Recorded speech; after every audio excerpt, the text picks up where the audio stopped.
যে ভক্তরা, সমস্ত ভক্তদেরকে আমার এইটি হচ্ছে হোলিকা দাহন। এই হোলিকা দাহন বিধিটি এইভাবেই পালন হয়। এইখানে হোলিকা দাহন করা হলো অসুরী শক্তি নাশ করে শুভ শক্তিকে আগমন জানিয়ে নারায়ণকে শরণা করে ভক্ত প্রহ্লাদে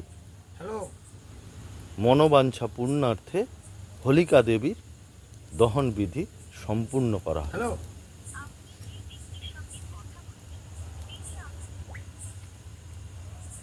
হ্যালো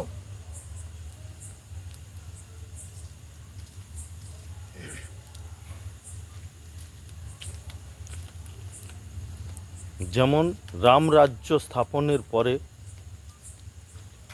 দেওয়ালি